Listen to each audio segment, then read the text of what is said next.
بعضې په کومو سترګو پر ولسمشر غني نیوکې کوي. کله چې محب پر امریکا تورونه ولګول جرأت یې وکړو د دې پر ځای چې ملاتړ یې وشي پیغورونه یې شروع کړل چې محب پر امریکا بند شو. کله چې ولسمشر غني د سولې په نوم د افغانستان د پلورلو پروژه رد کړه همدې پردیپالو نارې کړلې چې غني د سولې مخالف دی. هی ظالمانو د پیسو او ډالرو لپاره هر څه وکړئ مګر خپلې خاورې نظام او د ولسمشر توهین ته ملا مه تړئ. اخر په دې خاوره کې لوی شوي یاست.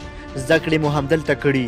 په افغانستان کې جنگ ظلم تر انتها رسېدلی دی. د دښمن اخري هڅې او کوششونه روان دي. که خدای مکړه دښمن دا ځل بریالی شو بیا د افغانستان راپورته کېدل له ذهنه وباسئ. پاڅېږئ د خپلو نظامي ځواکونو د شته نظام او د ولسمشر ملاتړ وکړئ. منم نظام او ولسمشر به ستونزې لري خو موږ 40 کلنې جګړې ځپلي یو. زموږ د هېواد ډېری وګړي د تعلیم بې برخې پاتې شوي. زموږ د ټولنې اکثره وګړي عقدوي مزل کوي. دلته تل د اسلام لمونځ او جومات په نوم جګړه شوې. د دې لپاره چې راتلونکي کې وجدان ته ملامته نه شئ د نظام او ولسمشر تخریب پرېږدئ.